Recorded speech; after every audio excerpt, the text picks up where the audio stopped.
Welcome to the second ever episode of the Dollar Bin Culture Podcast. We're your hosts, Jimmy and Smippy, and today we're going to be covering a very, very recent topic, Invincible by Robert Kirkman. Very, very good series, or very, very, very first good season, I reckon. Yeah, the first season was really Yeah, good. A lot of twists and turns that you weren't expecting, but it turned out really well. I thoroughly enjoyed it. I was very hesitant through the first episode. I was warned that I needed to get through the first episode to enjoy the rest of it. And by the time I got to the end of the first episode, I was pretty much hooked on it. Yeah, no, there was a lot of things that I wasn't expecting to happen, which, No, yeah, and spoiler alert here, so if you haven't watched it, I suggest you don't listen. Uh, not that we don't want you to listen, but not to keep listening to your fault. exactly.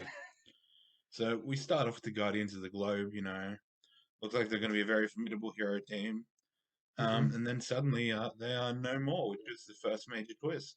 Yes, and they waited to the end of the very first episode to do that. But what a way to end a first episode! What a way to hook people onto a show. Definitely hooked me. I know that I wanted to watch it from the start when it first got announced. But as Jimmy was saying, the first episode was kind of like, okay, it's happening. It's a little bit slow. It was a setup episode for sure. Exactly, and there's nothing wrong with that at all. Like a setup episode's better than no episode.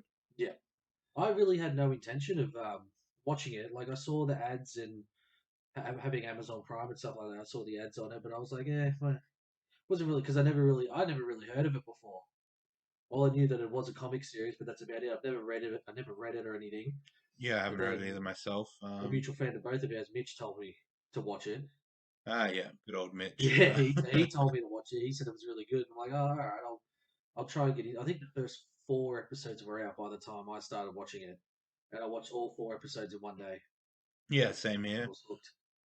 It was you that recommended it to me as well. I remember that much. Yeah, yeah. Like I said, I had no intention of watching it, but I'm glad I did. And going into it not knowing a lot about it was probably the best thing for me, I reckon.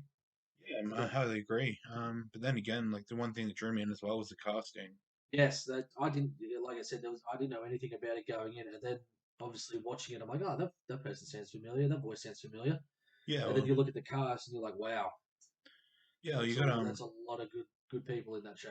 exactly. When you look back at it, Robert Kirkman, you got Stephen Ewan who played Glenn on The Walking Dead, another Robert Kirkman series, as you all know. Yeah, Sandra Oh from Grey's Anatomy stardom. So yeah, I didn't watch it either, but Mum watched it a lot, and one of my yeah, friends told me about it. And yeah. then you got the legendary J.K. Simmons. Ah, yes.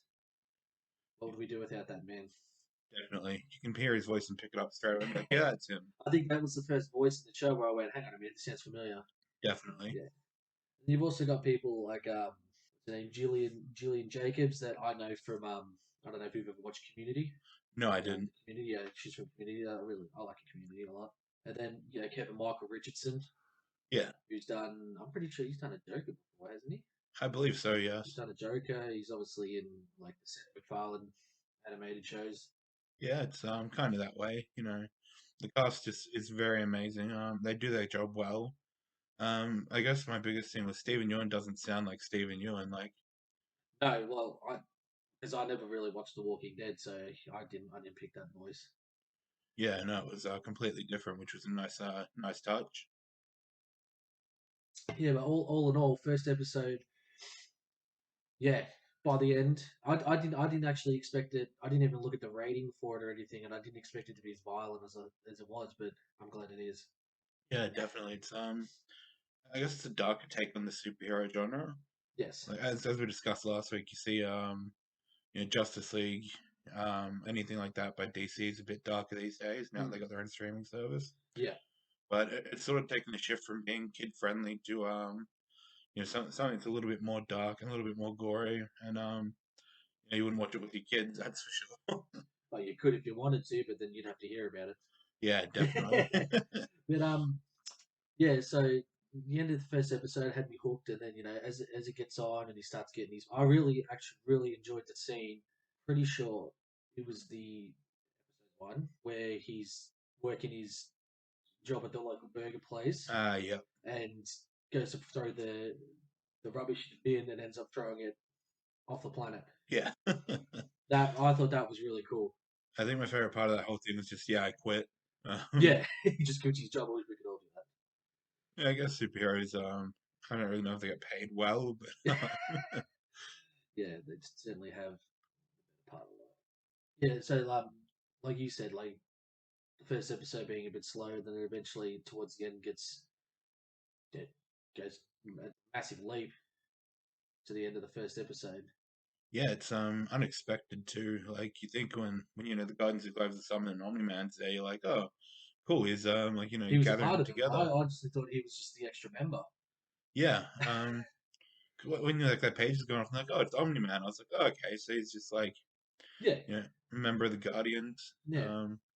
And then he fucking obliterates him. Yeah. I don't think there's a better word than obliterate them Yeah, because I didn't see that coming, and then yeah, like I keep saying, like that had me hooked yeah, from for that point sure. on. In episode 9, when the Immortal comes back, I wasn't expecting that either, but it was a major setup for everything that's happening. Yeah, especially because well, I didn't know by the end of the episode 9 that if they had been greenlit for season 2 yet, so it left us with a little bit of something to hope for. And then obviously we got told that the season 2 and 3 are coming. Yeah, yeah, it's very exciting. There's two new seasons coming. It's a great series, and I look forward to it. Like I'm even contemplating buying the comics myself.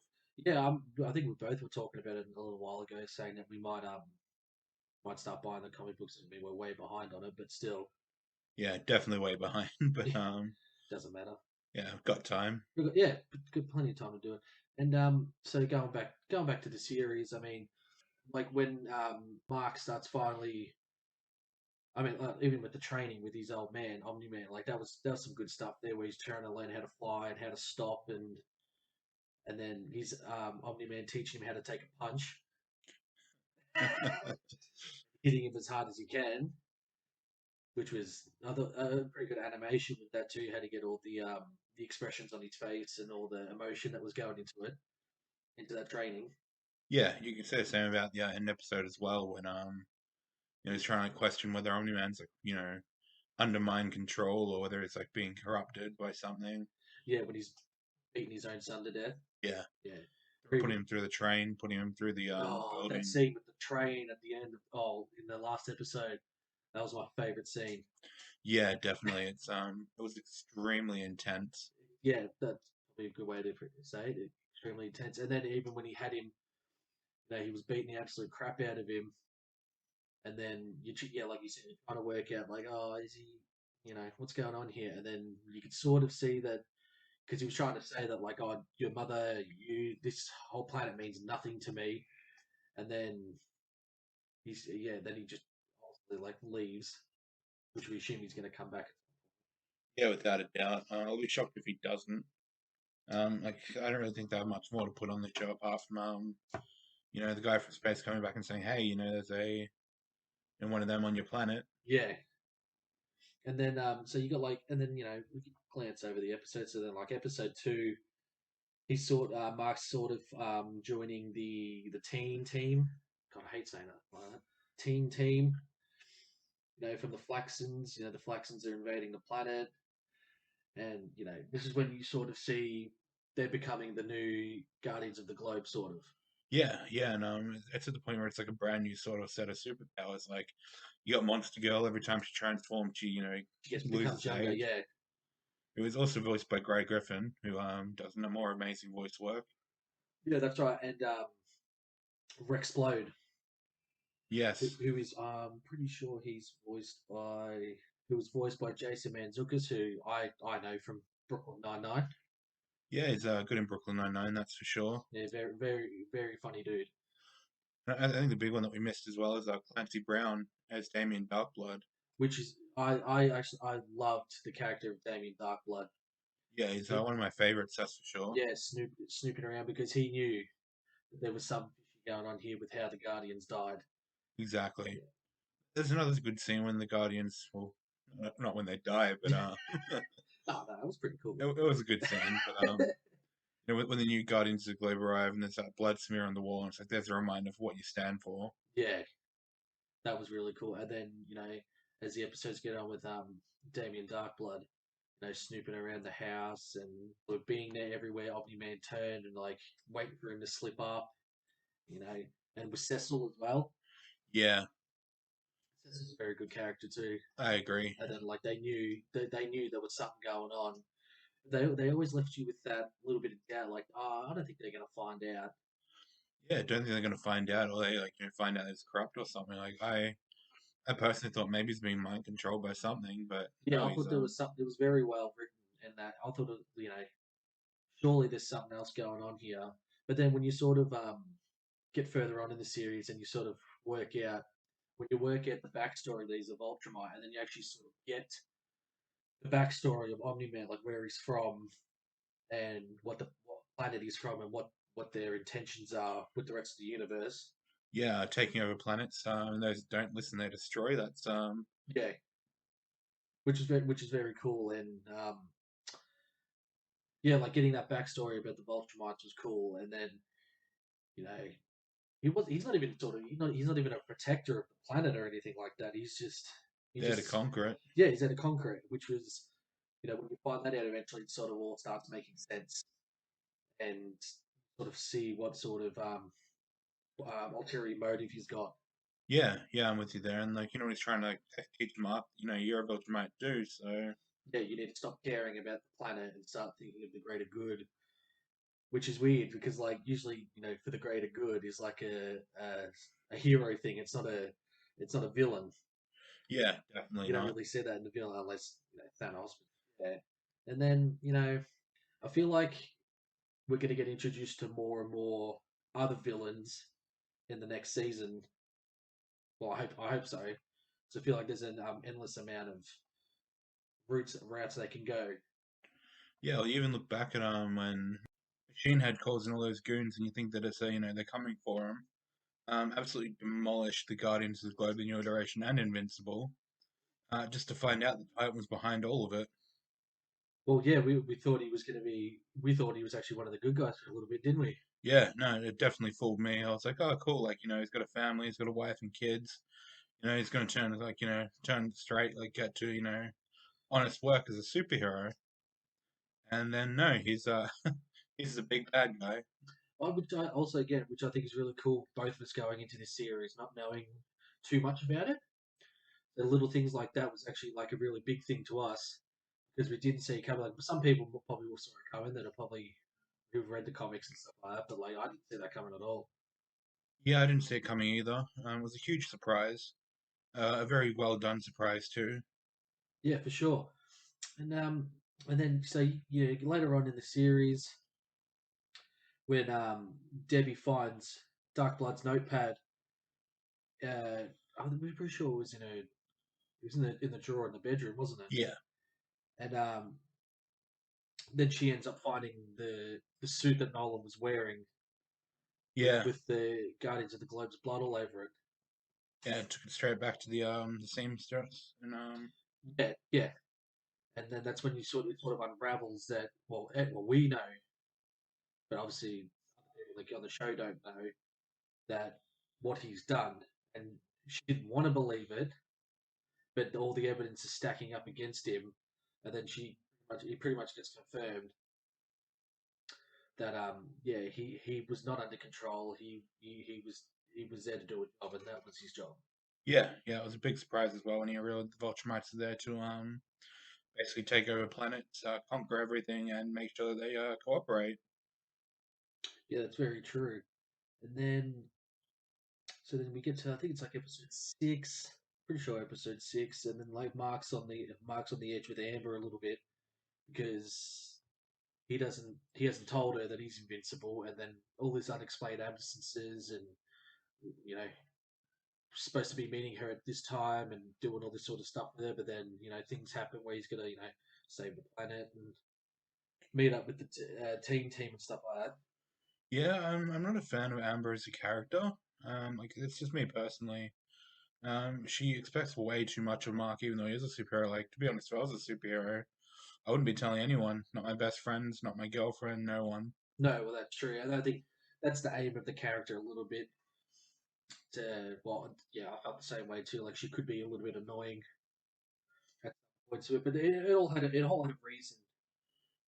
She had a reason for it, and then when they go to um, the upstate university for the weekend with his best friend William, and then that's when they go up to the upstate university with William for his weekend, and they sort of trying to patch the relationship up by taking a trip and trying to get their relationship back on track. And then that's when we're introduced to the mad scientist D.A. Sinclair, the experiment that escapes, starts to fight Mark, obviously, and ends up killing himself.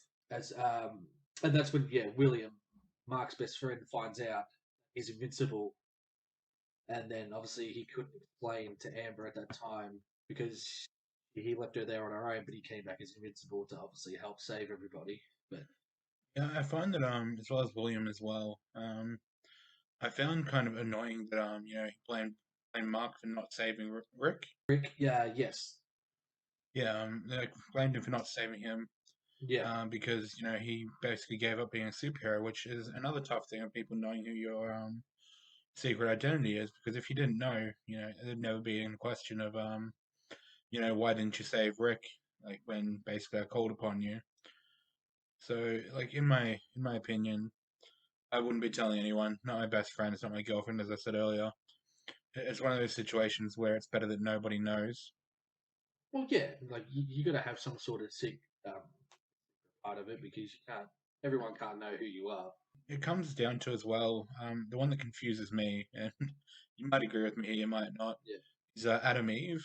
yes, She doesn't wear a mask or anything. but then People have seen her, and nobody knows who she is. It's kind of like, okay, well, how do you not put two and two together? She looks exactly like Adam Eve. So yeah, I suppose that's true. I mean, like, and her being in high school probably helps a little bit too because you're not exposed to the world as much being in high school. I think yeah, so. Like maybe people at high school might put two and two together, but people on the outside might not. yeah, that's true. I do like the character of Adam Eve though. Yeah, me too. Dedicated to actually helping save the world. Like she's got her own little hideout in the jungle, sort of thing. Yeah, that was really cool how she did. She left her parents to go live on her own out in the wilderness Yeah, to help make the planet a better place. and she does it really well. Like you see her like basically saving children, saving countries, Yeah, moving everything with her powers, making sure that everyone's safe. using And her powers for good. exactly, she doesn't have like an ulterior motive. It's just, well, let's help people. Like, and going back to her parents, like basically forcing her to be a superhero because they want all the fame and glory. Yeah. Yeah. So yeah, and then so like that was episode 6. And we're sort of getting towards the tail end of the first season. And you get to episode 7, and this is when Omni Man's plan getting unraveled a little bit, where Debbie relocates to the GDA, and she's with However you want to pronounce it, doesn't matter. Cecil, I'll say Cecil. And yeah, this is when his plan is becoming undone, and it's almost yeah, everyone's almost found out exactly what he's done. I think the thing that upset me the most is when they despawn Damien Darkblood. Yeah, Like I was actually hoping that he'd be around to sort of be the one to uncover everything, but yeah, didn't and then go that way. yeah, they sent him back, but I feel like he's going to come back at some point. Surely. Surely he will. He's a great character. Very well fleshed out, even though he's very secretive and back, like, hiding behind closed doors, sort of thing. Yeah, and then so then Omni Man realizes that I'm pretty sure did he realize his suit was gone or he noticed it was moved? He noticed the advent had been moved, like That's opened right. up. Yeah, and then that scene too in that episode where he finally realizes that the house across the road is them spying on him, Oh God, yes. and he absolutely destroys everybody in that house, which pretty much and then yeah, pretty much confirms what they were rumored, what the rumors were about. I think my favorite part about that scene is when he basically sees the invisible soldier. Hmm. Like he sees like the light reflection off the invisible armor, Yeah, and basically is like, okay, shit, we're being watched. yeah, Then proceeds to slaughter literally everybody once again. yeah, and the scene with the soldier trying to all the way trying to crawl after. away towards the house, and that's when he's put two and two together Yeah, that they've been spying on him. And next minute, he just comes bursting through the house. yeah, do the explosion thing to try and take care of him, and it just didn't happen. Yeah, where all the surveillance was and watching him. And then, like I said, yeah, that pretty much confirms all the CDA rumors. Oh, sorry, GDA rumors that yeah, he's responsible for this. Yeah. Like as I was saying earlier, when the Immortal comes back, it basically confirms everything. When like they're fighting each other up in the air, Yeah, in the and last episode. basically accusing him of doing what he'd done. That he killed everybody, Yeah, and then the Immortal dies once again. Sort of like, okay, well, like everyone now knows, like it's not just your family, it's not just Cecil. It's everybody knows now. Like they've just watched you kill the last member of the Guardian of the Globe. yes. And then he's failed attempts to try and convince Mark to join him, and trying to see from his point of view, saying, "Hey, you're a Voltronite. You need to do as I do." And you can see Mark's hesitant. He's not going to follow him, Yeah, even if it is his own father. He's not going to follow what he's doing. And then they reminisce on on the childhood, and the early marriage with Nolan and stuff like that. And then yeah, like when they're talking, and then they're like Nolan's sort of explaining everything. Like you're trying to say like I don't love anyone here. I don't love you or your mother. And with Debbie watching on as well, yeah. It's a little bit this is how she harsh. finds out, which is probably a horrible way to find out. Yeah, well, backtracking a little bit to an earlier episode Yeah, when yeah. she finds out that he's basically that he killed the Guardians of the Globe. All she says straight up is just "fuck you, Nolan," and that's when he Yes, just that's like very puts the true. fist through the wall, Yeah, that's and then right. it just sort of went downhill from there. Like after he starts admitting that he never loved her, he didn't really like want to be with her. He's only there because like he wanted her to basically carry Mark. Yeah. Then Mark and Amber sort of with their relationship Yeah, again, I'm not really for it. after she actually like he didn't even tell her he was invincible. She like already knew, but still didn't say anything. Yeah, Like she did that whole thing where it's like, oh, I was waiting for you to tell me, which I hate. I hate that. yeah, no, Whether in the show or in real life, I hate that. yeah. No, I'm with you. If I was a superhero and I told my girlfriend, she's like, I already know, I'd be like, okay, well, cool. What's the problem then? Which is pretty much how Mark says it. Like, I'm off saving people. Why is there an issue here? Yeah. And then so towards the end of the last episode of the season, and then Cecil sends Mark to intercept and approaching Alan updates recent events, and then that he's trying to warn them that the Ultramite fleet are going to be coming to Earth because of Omni Man's abandonment of Earth. Yeah, that was a big thing as well. Basically, it's just kind of like, okay, well, I've left, so now it's up to them to do everything else, which I think is going to play a huge part in the second season. Yeah. And then you get towards the end where Mark's all he's really worried about now is finishing high school, normal teenager things. Yeah, but I feel like it's going to be obviously it's going to be one of those things if he can't actually do it, Yeah. he'll be trying his best to live a normal life, but people are going to need Invincible. Yeah. And then I think it's been a few weeks since I watched it, obviously, the last episode, and I'm pretty sure it was D.A. Sinclair at the end. He's going to mass produce and reanimate people as well. Ah, yes, yeah, he The was. contingency troops, I'm pretty sure it was. Yeah, the dead soldiers have been revived and turned into robots. That's right. Yeah, As Cecil said, they're serving their country once more. that's exactly right. Yeah, that's what I was trying to get at. And I feel like there's a lot of loose ends that weren't tied up at the end of the first season, which is good because they left it open for the next season. Which as soon as that aired, we found out that there was going to be a season 2 and 3. Yeah, without a doubt. So when there was only 10 episodes, I was kind of Nine, nine episodes. episodes. My bad. Yeah. I was a little bit disappointed. It left me wanting more right there and then. That's what they wanted to do, though. That's what they did. Exactly. Yeah. And they did it really well because I'm sitting here like, okay, well, let's bring it out now, but it's not coming out till 2022, so a little Well, bit of a wait. that's the thing. We're gonna have to be waiting a while, I think. Which is where I think we're going to pick up the comics. Yeah. Hopefully, read as much as we can before then. Yeah, because I'd really like to know what happens. Yeah, Like I I'm don't think usually I can pretty wait for the patient. series to find out what happens if the series does follow the comics as much as it does. Yeah, well, because Robert Kirkman's an executive producer on it as well, so Yeah.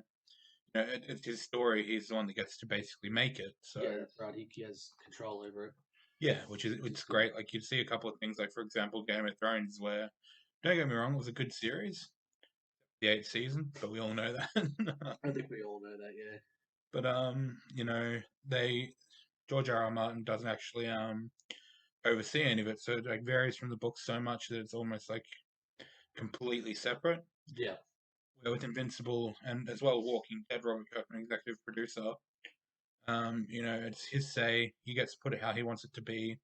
You know, you're never going to be judging, being like, okay, well maybe he didn't want it to be this way because he's the one who said this is how it's going to be. yeah. Which I think is good that a lot of that these more so these days that people who are so close to say the comic series that are becoming a TV series, have a lot of say in it. Yeah, They can actually keep it true to what it is. yeah, without a doubt, and it's a great thing to do. Like it's better than having like you know five different producers trying to all work together, and then you end up with like these things that don't really meld. Yeah, that's exactly right. Where with Invincible, there's no there's questions left unanswered because they want you to watch it, obviously. Yeah. But there's nothing that doesn't go unexplained. No, they sort of they wrap the things up that need to be wrapped up, but then leave that little bit extra for you to make you want to watch it again. Yeah, exactly, and they do that really well. Like I'm definitely gonna watch the second season Oh, and the third when it gets there. 100%. And then, like, another thing I liked about it too, just the animation style. Yeah, yeah, it doesn't look like an anime, but it doesn't look like a cartoon either. Yeah, it's sort of like that. It's got that little in between about it, Yeah, which is always a good thing. It's which I don't think I've really seen much um before. I'd say like Avatar: Last Airbender and Legend of Korra, they're just Okay, like on the that's sort of border. the similarity to it. Yeah, because they're not an anime, but they're not a cartoon either. It's like that Cartoon. nice in between. Yeah, they got that little bit in between of it. Yeah, yeah. I thought it looked really good too. Yeah, I feel like like a lot of the gory scenes as well were well like animated. Yeah, which gave it that little bit extra, like where it's not so much the words, it's the actions. Yeah. Well, And you go back to the section of with the Immortal when Omni Man's fighting him, put his fist like straight through his stomach. Like yeah, it looked and brutal and like it looked very slowed down and really zoomed in on it. yeah, and it made it look really good and like really well done. Yeah, Like you know, it cuts him in half again with a chop, and it's just like you know you see the top half like light off the like bottom half sort of thing, yeah, it separates from the bottom half of his body. which looked really intense and was really well done. Because like you know, you see him land on the ground, his eyes are bloodshot, his intestines are hanging out and everything. It's Yeah, like and it's something that like for example, if it was like a cartoon, you know, you wouldn't be seeing that sort of stuff. There'd be no blood, there'd be no guts. Like for example, if Cartoon Network had it, yeah, it wouldn't be as brutal as it was, yeah, it'd be very like you know PG at max. which is a plus having a lot of streaming services and stuff like that where you can not so much get away with it, but you can also push limits. Yeah, well, as we were discussing last week, look at Justice. Sorry, Young Justice. Yeah.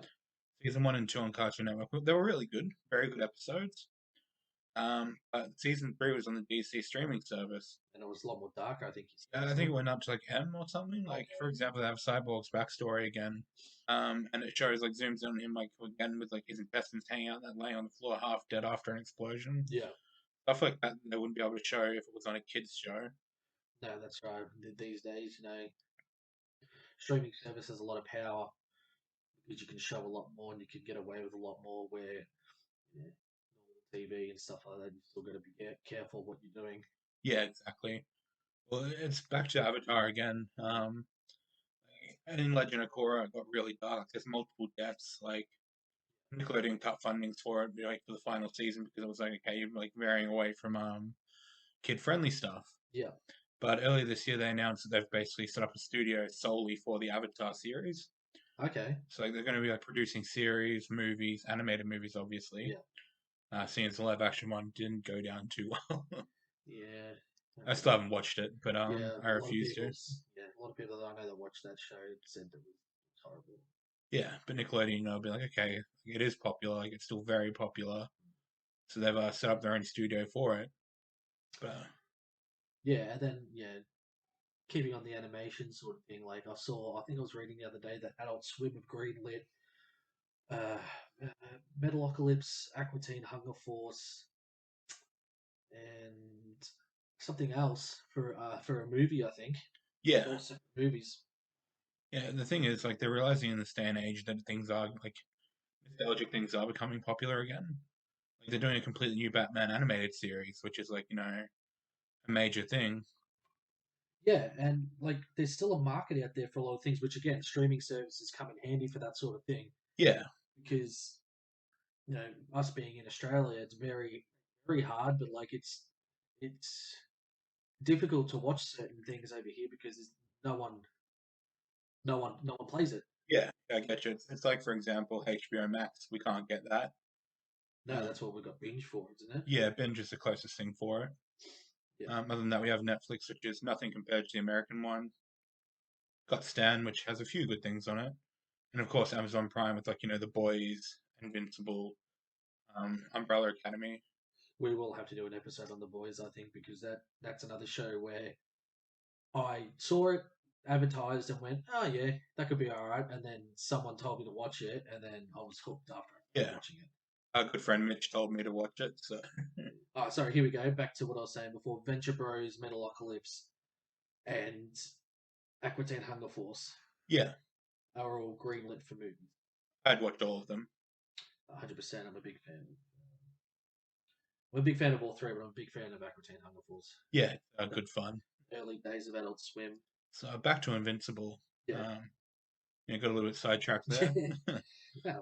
Well, You can't forget the meme that it's produced of like Omni Man like things to his temples. You gotta think, Mark. You gotta think. oh yeah, there's some pretty good there's some pretty good memes about it. Like I think my favorite was the one where like in the show Invincible, like the title of the show comes up as someone's supposed to say the word Invincible, but then the title Which I do really enjoy as comes over the well. top. Yeah, Yeah, someone's made a Simpson meme of it where Mr. Burns finds out that he's got like every single disease known to man, and he misinterprets what the doctor says, and he thinks he's totally. I don't think he uses the word indestructible. indestructible. Yeah, but then someone's memed it as invincible, which I thought was pretty It was very funny. But yeah, no, it's a solid series.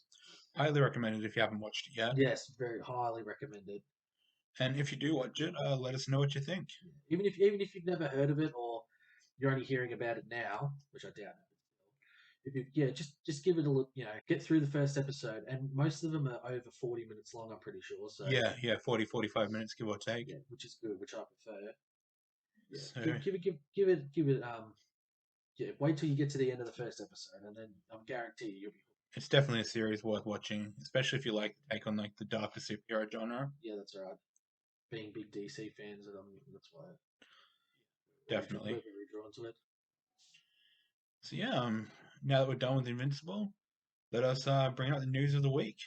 Yeah, I was reading. I think it was only early this morning. I was reading it that all the pictures that came out of the new Batman movie with the Riddler, and people were saying that that can't be it. That can't be it. It's actually confirmed today that that is what the Riddler is going to look like.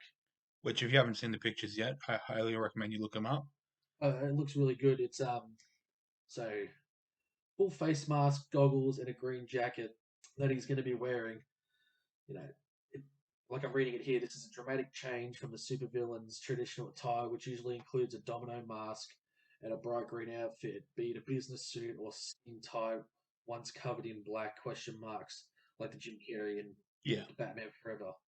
Which I've seen the photos. I think you've got to change sometimes. The thing is, like, sometimes change is a good thing. Like, for example, like last week we discussed the Dark Knight trilogy with Bane. Yeah. Like, as I said, Tom Hardy's Bane didn't do anything wrong. No, it Served the movie really was a very well. good bang. Yeah, but I'd like to see classic Bane. Yeah, there's always going to be like they're never ever going to make it perfect. Like obviously people are going to hate this Riddler Yeah, no without matter a what. doubt. Like I'm a big Riddler fan, and like I said last week, I love the Jim Carrey Riddler. And the darker route that like I know it's Batman, it's always dark, but the darker route they're going with this Batman as well, I think this Riddler could be really cool. I agree. I'm still waiting to see pictures of the Penguin too. Yeah, I think well this Batman movie might set up DC movies. I'm hoping so. I'm hoping so because it's pretty much okay. Superman's probably the biggest character of all time, but I think Batman is probably the most popular, Yeah, arguably. I'd agree. I think he'd be down there. He's got the It's best villains. Let's He be honest, does, he yeah. has no villains. I guess it's kind of hard to find villains for like characters like Superman and that though, because who's going to kill the Man of Steel? That's exactly right. Batman has like the one kryptonite batarang. He's got saved. Yeah, and yeah. So that's not out till next year, isn't it? Yeah, it is. So yeah, still a while off, and I'm sure people are going to shit on it until then. Most And likely. then when it comes out, they'll shit on it again Yeah. because you can't please everybody. I'd like to go in with an open mind myself. I will go in with an open one, like with Dawn of Justice. Yeah. Like people were trashing it before it even came out, and okay, it didn't live up to what it should have been, but still, It was still a decent superhero it movie. was